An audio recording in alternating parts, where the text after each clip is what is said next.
Shalom, Bapak Ibu, saudara-saudariku, serta adik-adik sekolah minggu yang dikasihi oleh Tuhan kita Yesus Kristus. Saat ini kita akan memulaikan ibadah intergenerasi kita. Untuk itu saya persilakan kita semua untuk berdiri. Kita mengangkat pujian dari PKJ nomor 13, baitnya yang kedua.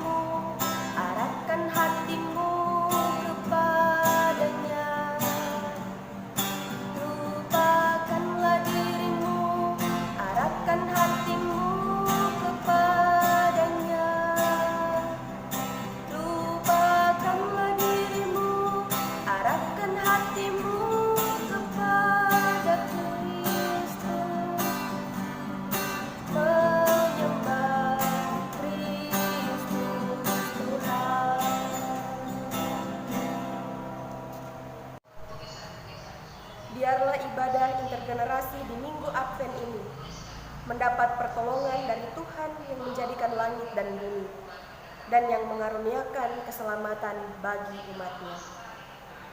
Bagi Dialah kemuliaan untuk selama-lamanya.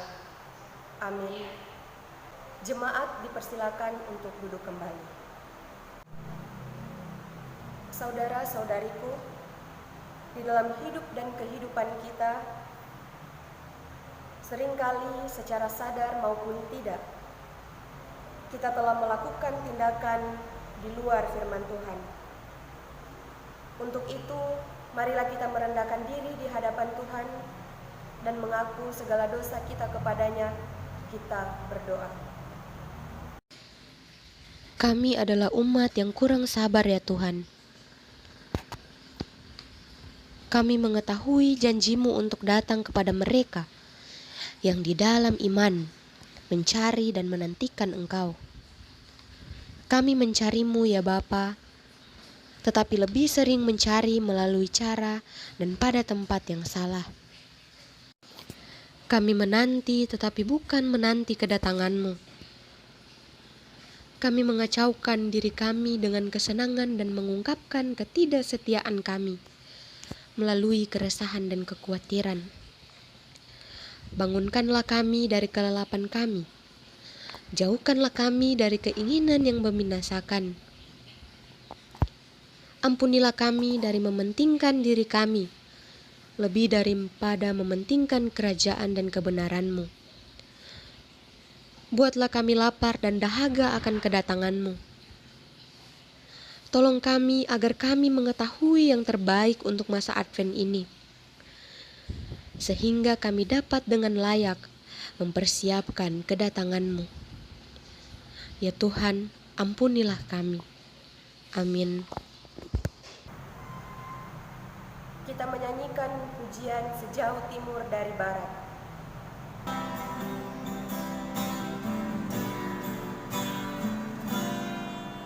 Sejauh timur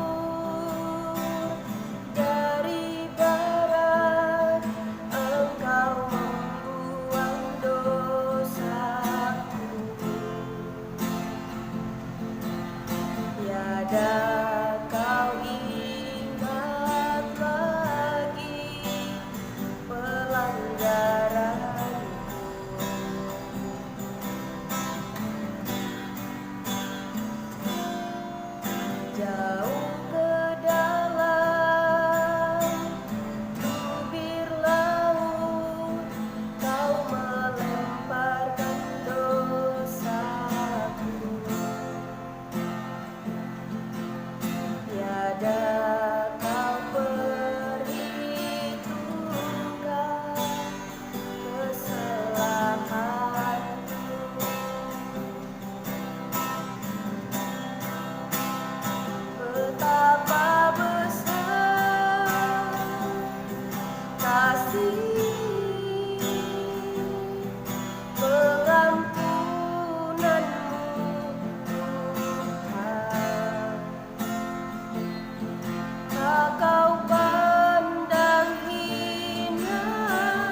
mendengarkan berita anugerah, saya persilakan jemaat sekalian untuk berdiri.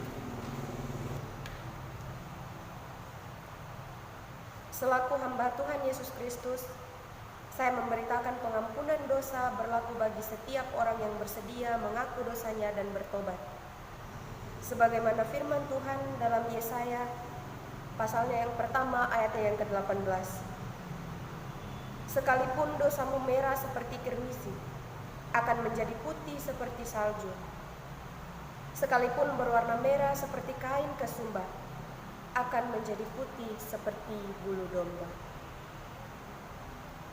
Kita menyanyi dari Kidung Jemaat nomor 33, baitnya yang pertama.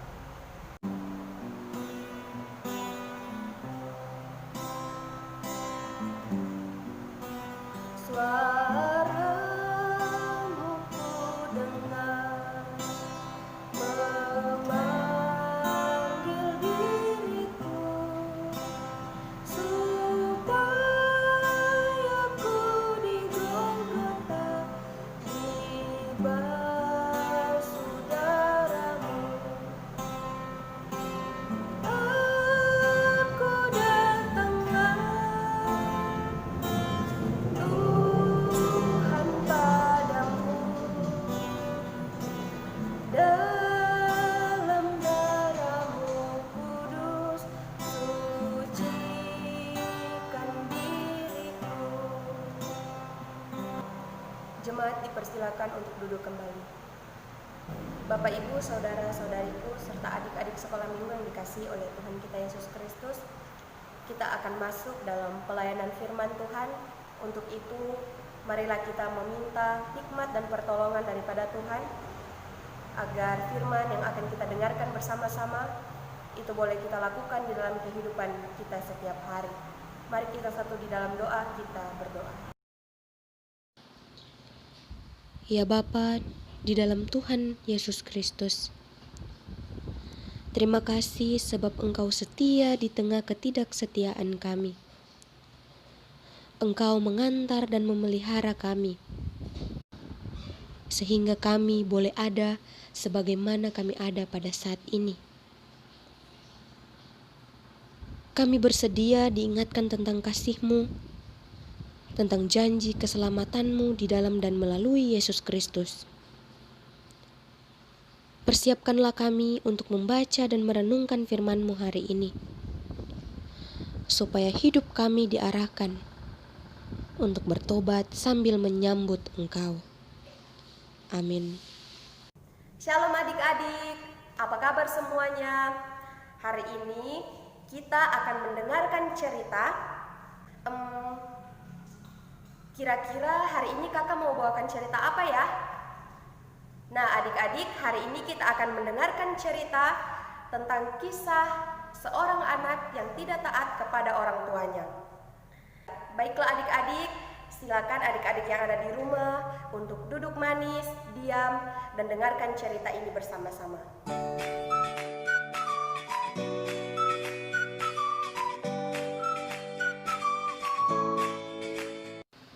Pada suatu hari, ada seorang anak yang sedang asik bermain. Ia bermain pesawat-pesawatan di halaman rumahnya. Anak ini bernama Ray. Saat Ray sedang asik bermain, tiba-tiba Ibu Ray keluar dari dalam rumah dan menyuruh Ray untuk berhenti bermain dan segera makan siang. Ibu Ray juga berpesan agar Ray tidak lupa untuk melepas sendalnya ketika masuk ke dalam rumah. Namun adik-adik, ternyata Ray lupa untuk melepaskan sendalnya. Dan lantai rumah pun menjadi kotor. Ayah Ray kemudian menegur Ray. Dan ayah meminta Ray untuk membersihkan lantainya kembali. Setelah membersihkan lantai, ayah bertanya kepada Ray, "Ray capek?" Jawab Ray, "Iya ayah." Lalu ayahnya berkata, Coba kalau tadi Ray mendengarkan kata ibu. Pasti Ray tidak akan merasa capek. Nah, adik-adik, orang tua menyuruh atau memberitahukan anaknya itu karena mereka sayang kepada anaknya. Semua yang dikatakan oleh orang tua kepada anaknya adalah untuk kebaikan anaknya. Ayah Ray mengajarkan Ray agar Ray harus dengar-dengaran kepada ibu dan ayah. Seperti yang tertulis dalam surat Kolose 3 ayatnya yang ke-20. Hai anak-anak, taatilah orang tuamu dalam segala hal, karena itulah yang indah di dalam Tuhan. Nah adik-adik, ketika hari mulai sore, Ray kembali bermain. Mainan-mainan Ray terhambur di lantai ruang tamu. Ibu kembali mengingatkan Ray untuk berhenti bermain karena Ray harus mengikuti ibadah pekan keluarga bersama ayah dan juga ibunya. Ibu juga memberitahukan kepada Ray untuk membereskan semua permainan-permainannya agar tidak ada yang terjatuh karena menginjak permainan Ray.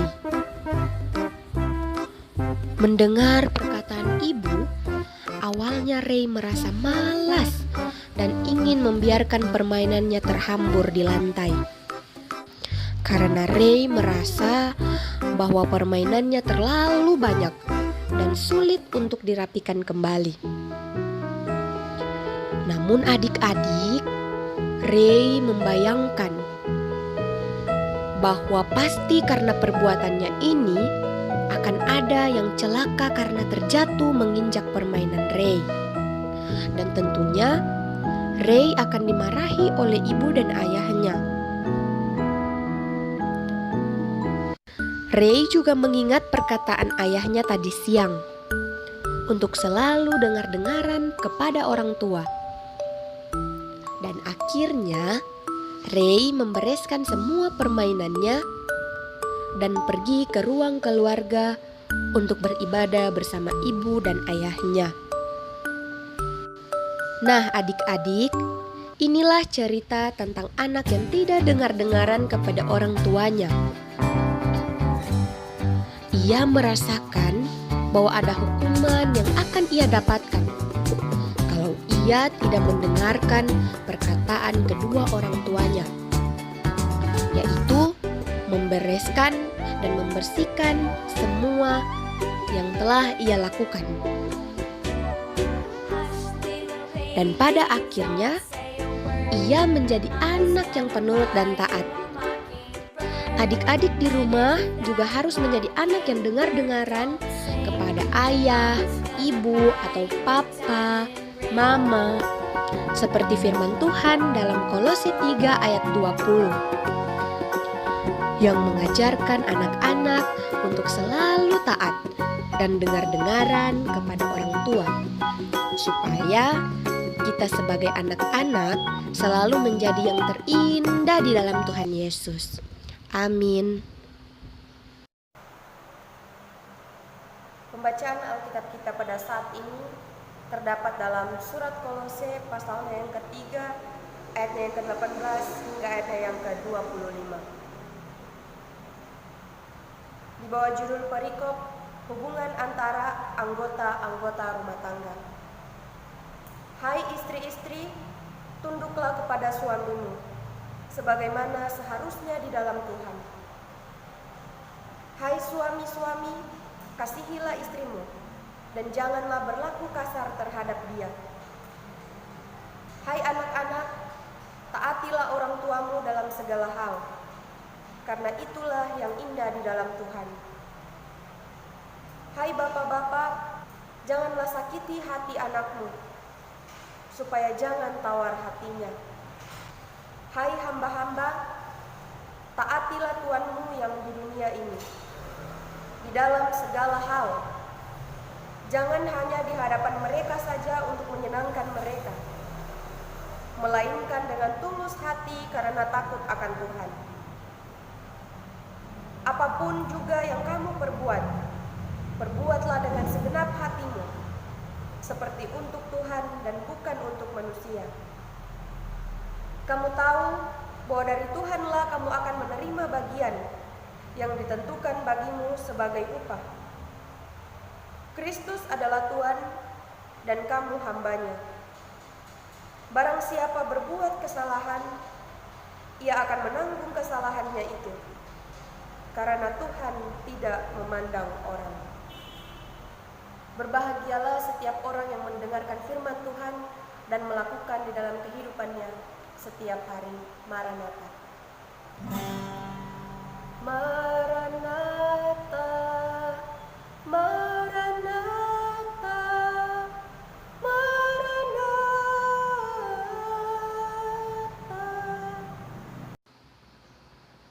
Saudara-saudari yang dikasihi oleh Tuhan kita Yesus Kristus, sebagai makhluk ciptaan Allah, manusia tidak dapat hidup sendiri dalam melaksanakan tugas dan tanggung jawabnya. Oleh karena itu, di dalam dunia ini, manusia harus hidup bergantung kepada Allah.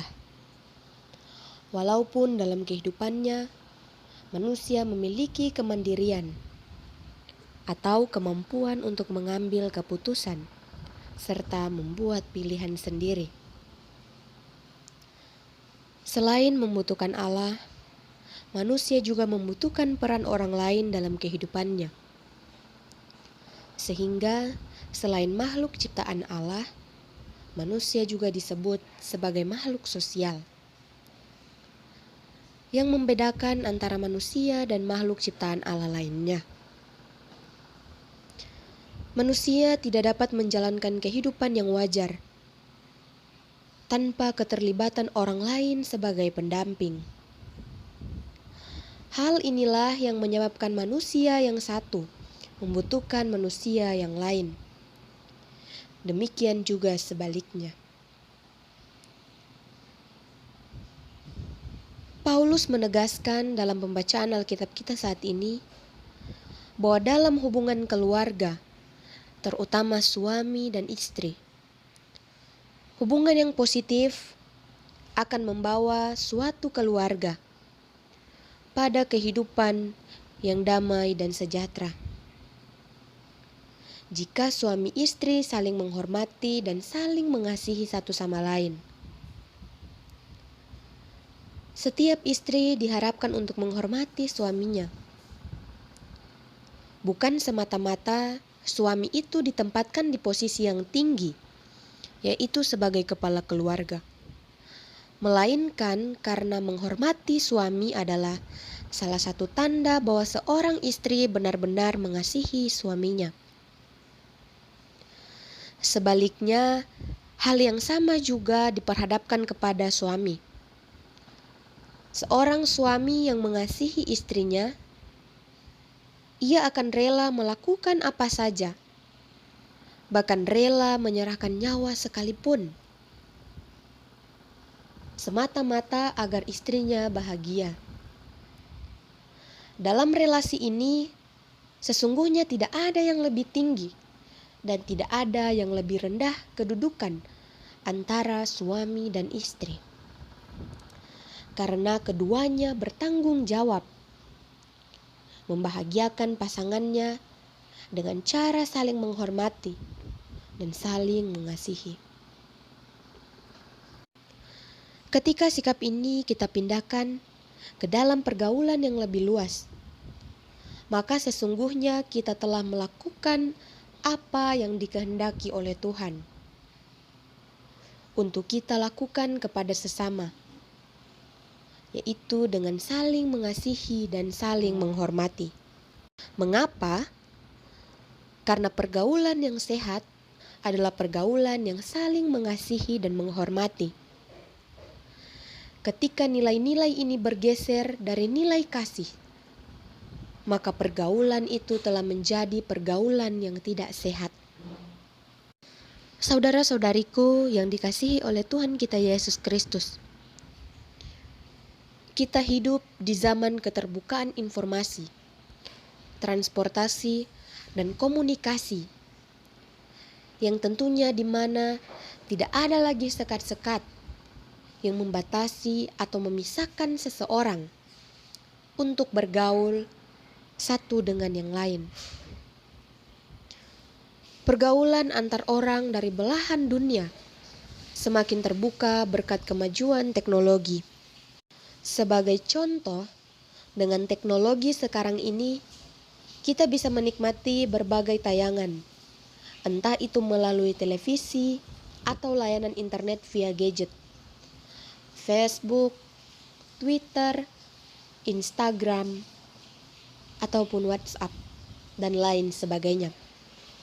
Dengan kebebasan, setiap orang mengakses teknologi, mulai dari hal positif hingga hal negatif, mengalir masuk dengan begitu mudahnya.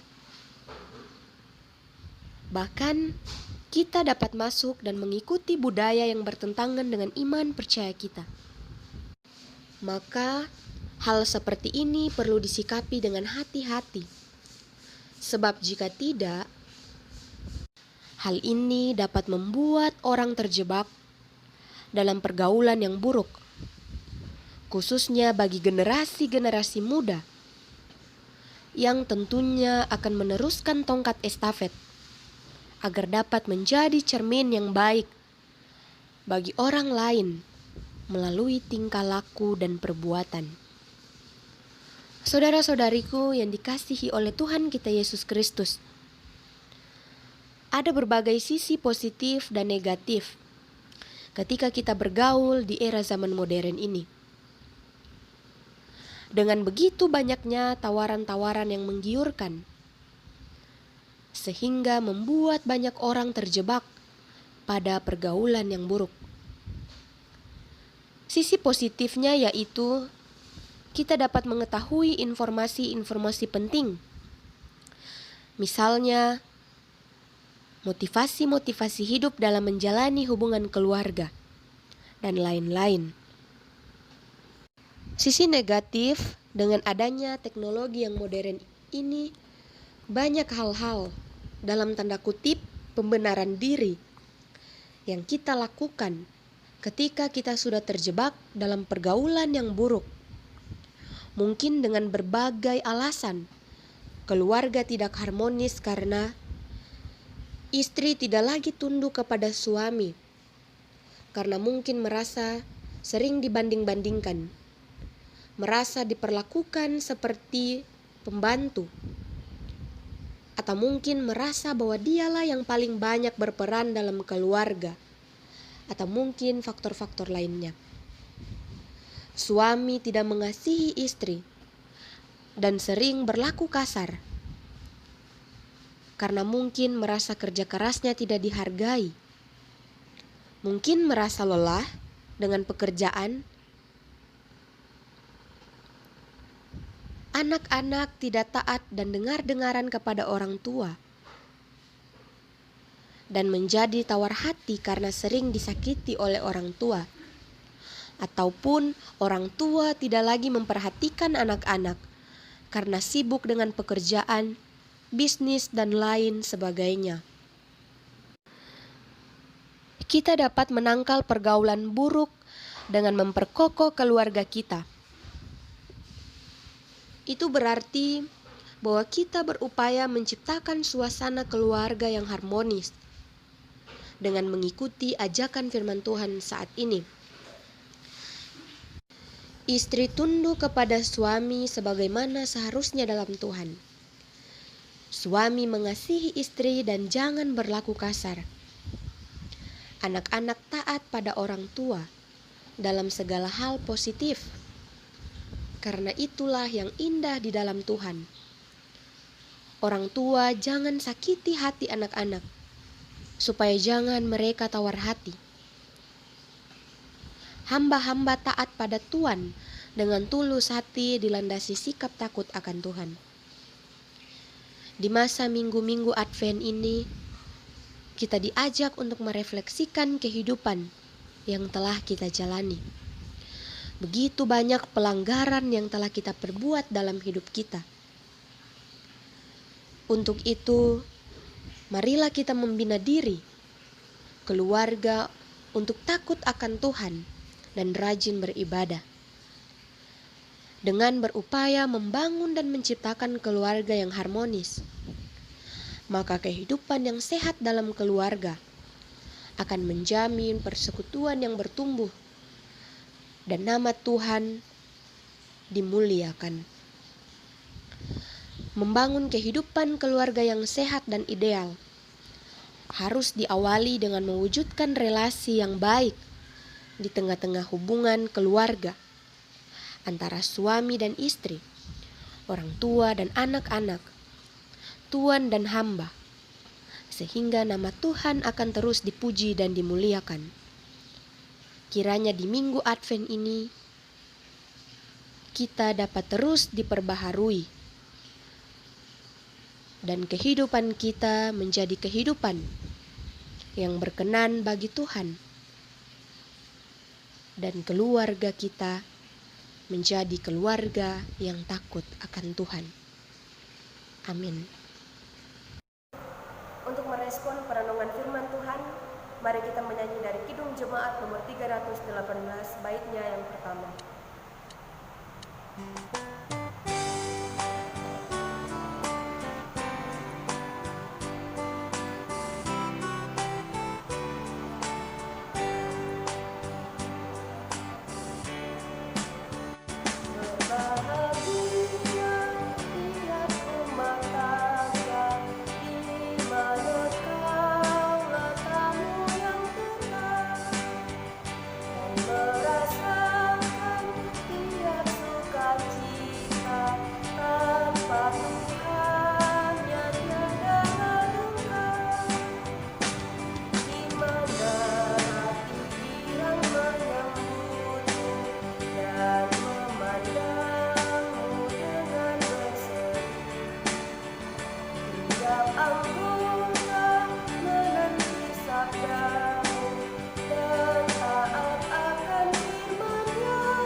Jemaat Tuhan yang kekasih, mari bersama sekalian orang Kristen di sepanjang segala abad dan yang ada di segala tempat untuk mengikrarkan pengakuan iman Kristen yang suci. Menurut pengakuan iman rasuli, kita mulai. Aku percaya kepada Allah, Bapa yang Maha Kuasa, Khalik langit dan bumi, dan kepada Yesus Kristus, Anaknya yang tunggal Tuhan kita, yang dikandung daripada Roh Kudus, lahir dari anak darah Maria, yang menderita di bawah pemerintahan Pontius Pilatus, disalibkan, mati dan dikuburkan, turun ke dalam kerajaan maut. Pada hari yang ketiga, bangkit pula dari antara orang mati, naik ke sorga, duduk di sebelah kanan Allah, Bapa yang Maha Kuasa, dan akan datang dari sana untuk menghakimi orang yang hidup dan yang mati. Aku percaya kepada Roh Kudus, gereja yang kudus dan am, persekutuan orang kudus, pengampunan dosa, kebangkitan daging, dan hidup yang kekal. Amin. Jemaat Tuhan yang kekasih, kita akan memberikan persembahan syukur. Untuk itu dengarkanlah firman Tuhan dalam 1 Tesalonika 5 ayat yang ke-16 hingga ayat yang ke-18. Bersukacitalah senantiasa, tetaplah berdoa, mengucap syukurlah dalam segala hal, sebab itulah yang dikehendaki Allah di dalam Kristus Yesus bagi kamu. Sambil kita memberikan persembahan syukur, kita menyanyi dari NKB nomor 133, Syukur Padamu ya Allah.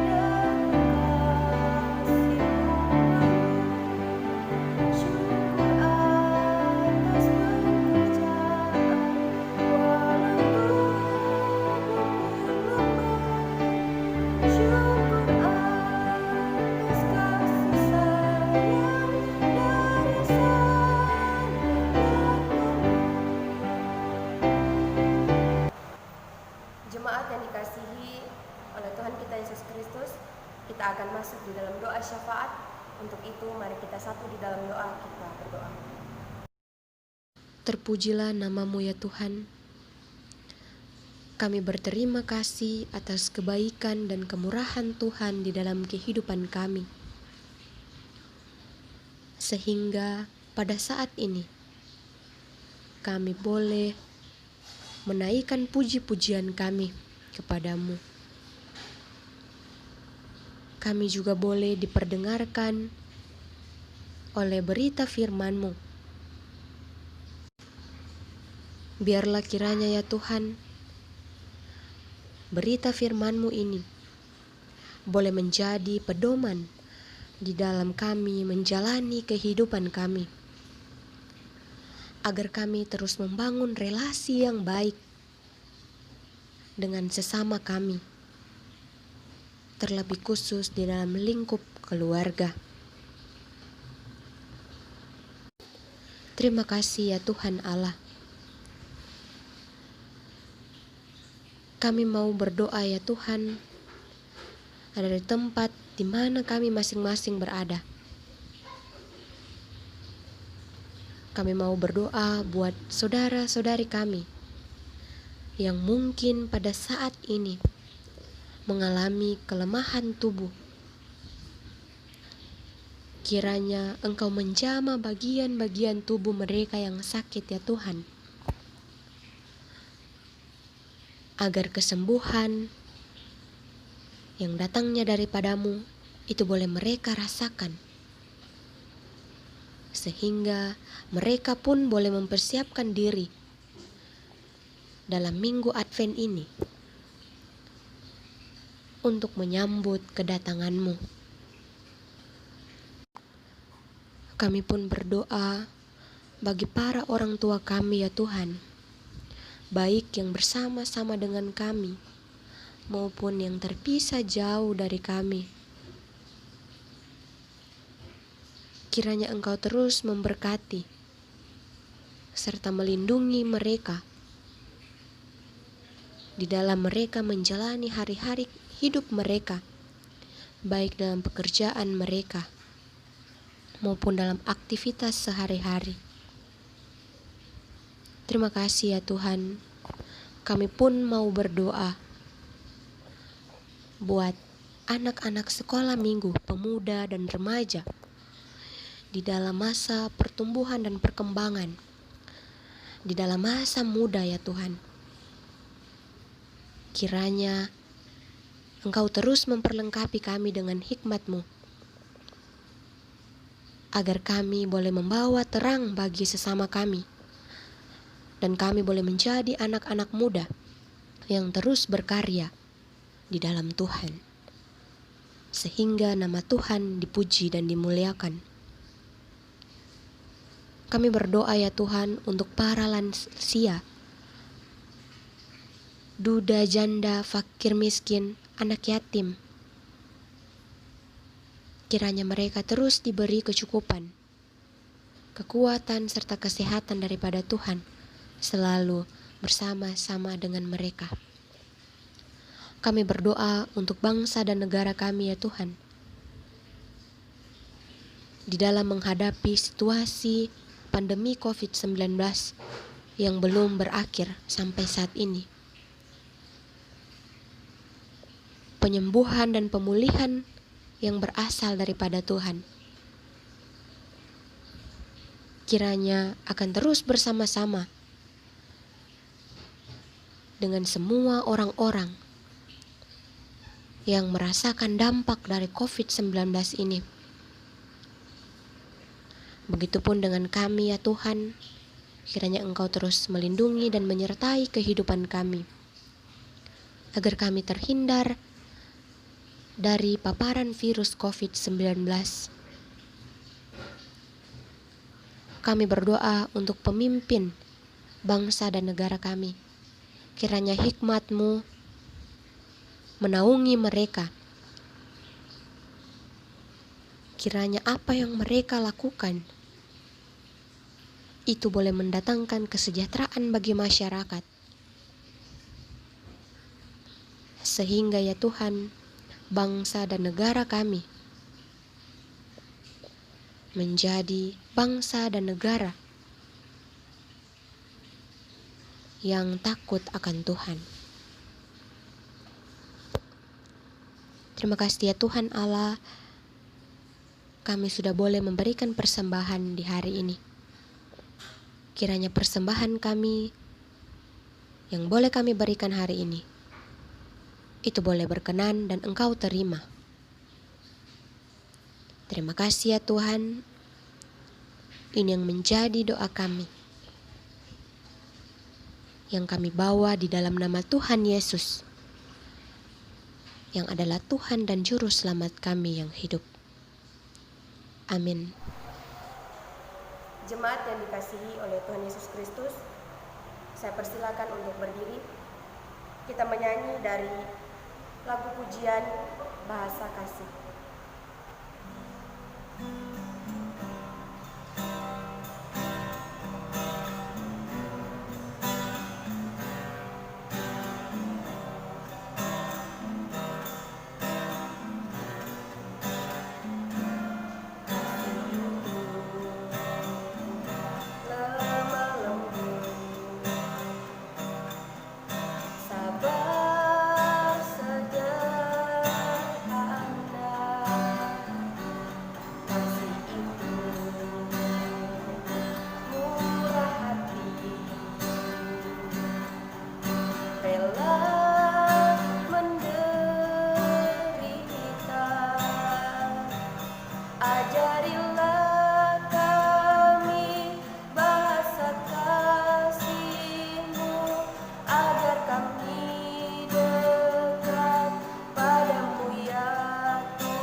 Jemaat yang dikasihi oleh Tuhan kita Yesus Kristus, terimalah berkat Tuhan dan lakukanlah firman-Nya.